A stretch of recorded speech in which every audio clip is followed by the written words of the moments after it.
Karena yang namanya sejarah memang terus bergulir sebagaimana garis lurus ya, tidak bisa diulang, tetapi sejarah yang sekarang tidak bisa pecah, tidak bisa pisah dengan sejarah sebelumnya.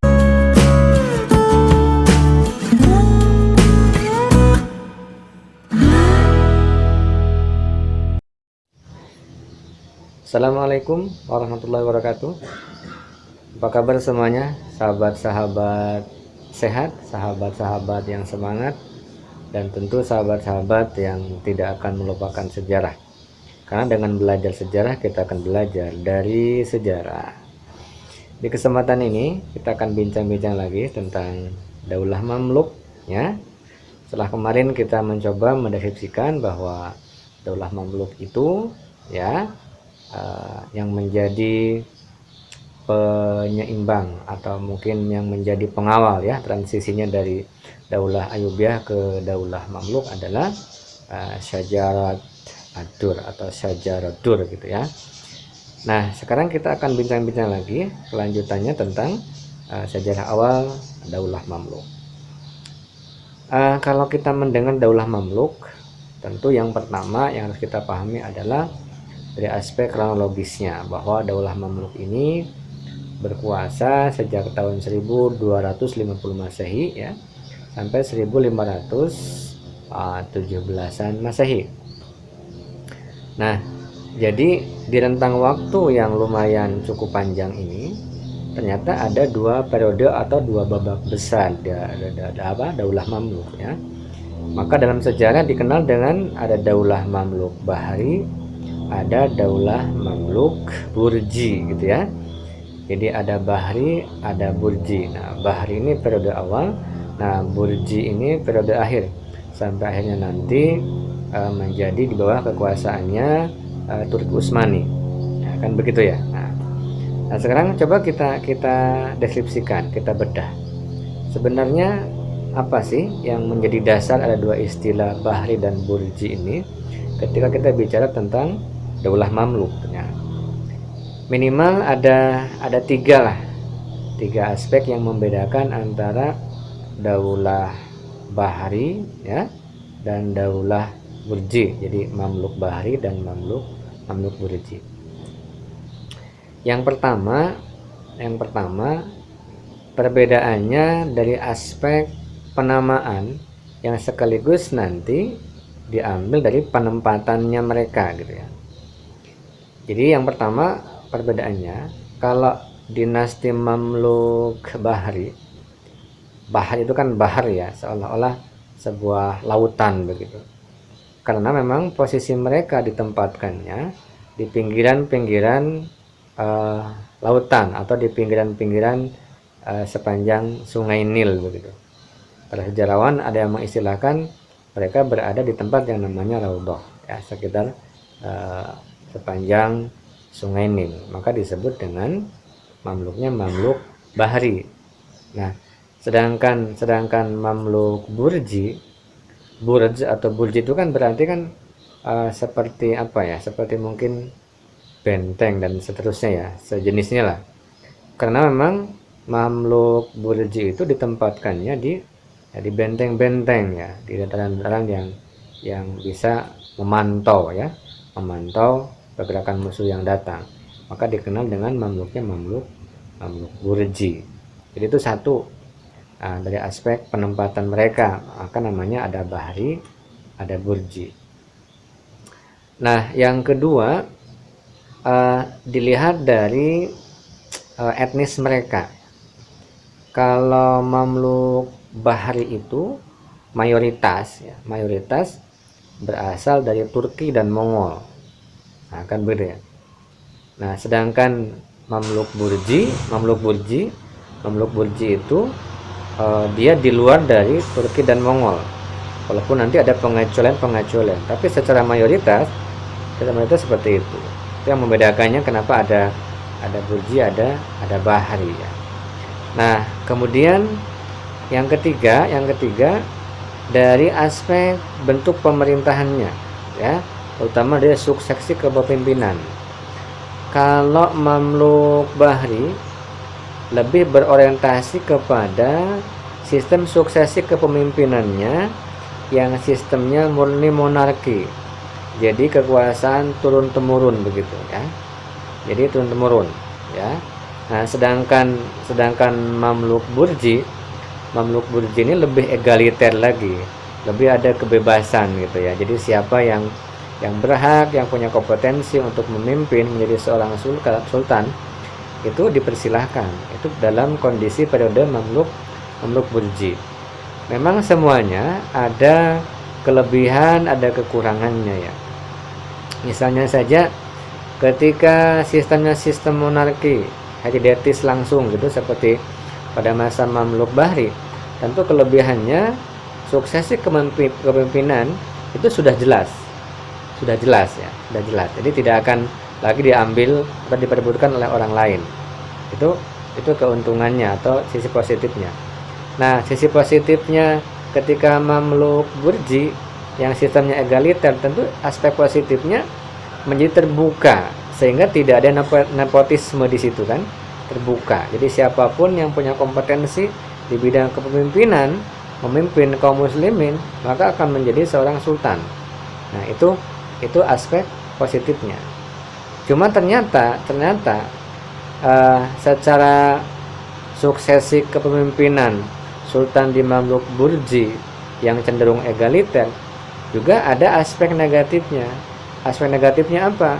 Aspek negatifnya adalah nanti kepemimpinan kaum muslimin atau sultan itu bisa diperebutkan, sehingga dengan demikian ada persaingan, ada blok-blok ya, ada persaingan, dan itulah yang nantinya menjadi salah satu faktor yang melemahkan dinasti Mamluk Burji yang pada akhirnya nanti ya, karena bersaing untuk menguasai seperti perdagangan dengan Turki Utsmani, yang pada akhirnya nanti melemahkan dinasti Mamluk Burji sehingga nanti akan menjadi di bawah kekuasaan atau ditaklukkan oleh Turki Utsmani.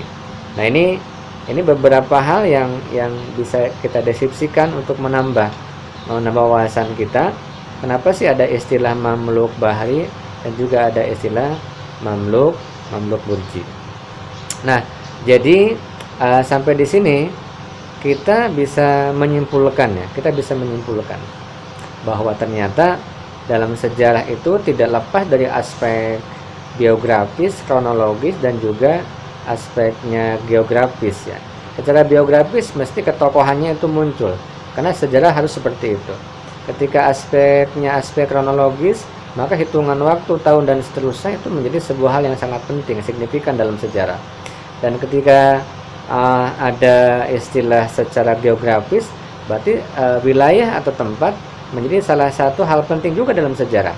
Bahkan ya, seperti istilah Mamluk Bahri dan Mamluk Burji pun tidak lepas dari aspek geografis ya, dari penempatan mereka secara geografis itu menjadikan istilah yang melekat di diri mereka.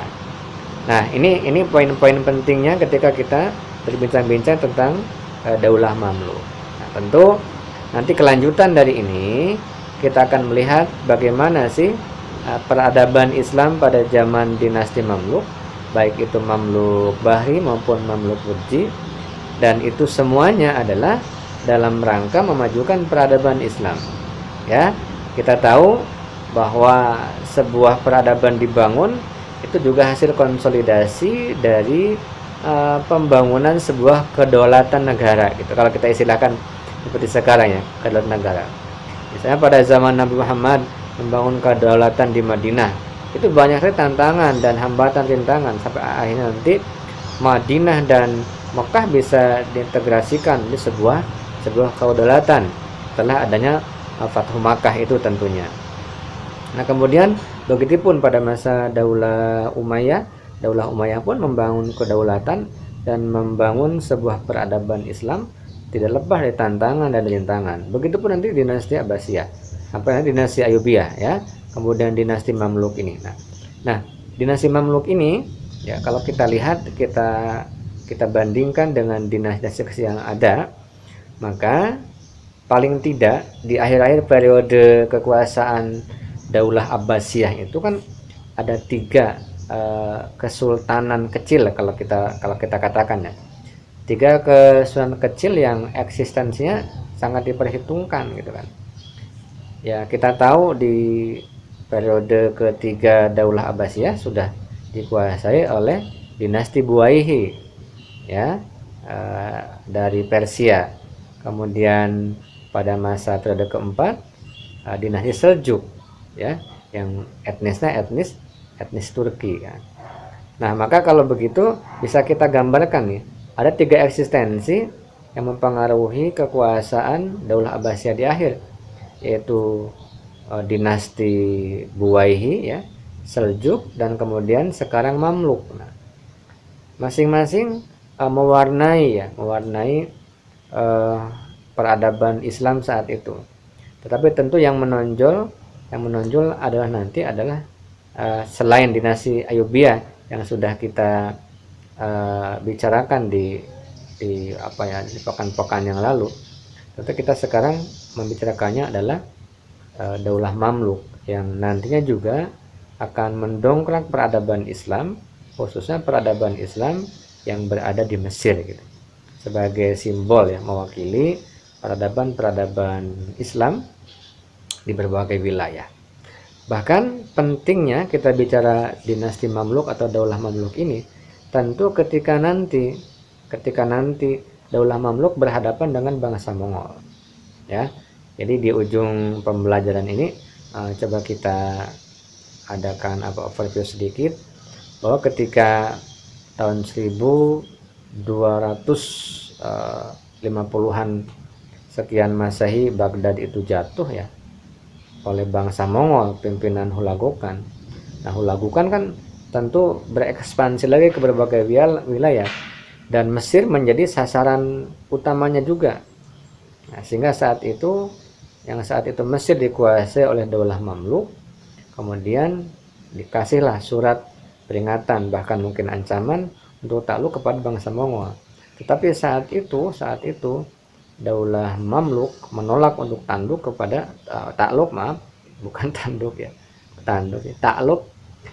Mongol, kepada Hulagukan, sehingga nanti terjadilah perang yang menentukan.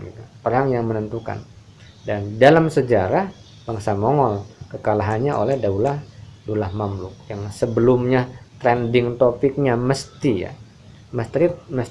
trending topiknya itu atau yang viralnya itu Mongol sekarang berekspansi menguasai wilayah ini, besoknya lagi Mongol berekspansi menguasai wilayah ini, dan seterusnya. Maka dalam sejarah Mongol ini nanti kekalahannya adalah oleh Daulah Mamluk. Pada masa siapanya, bagaimana prosesnya, dan seterusnya, itu yang akan kita pelajari di pekan-pekan berikutnya. Nah, jadi begitu, semoga bermanfaat, dan pesan sekali lagi, jangan sampai melupakan sejarah. Nah, dengan belajar sejarah, kita akan belajar dari sejarah. Terima kasih. Sehat selalu, tetap semangat. Assalamualaikum warahmatullahi wabarakatuh.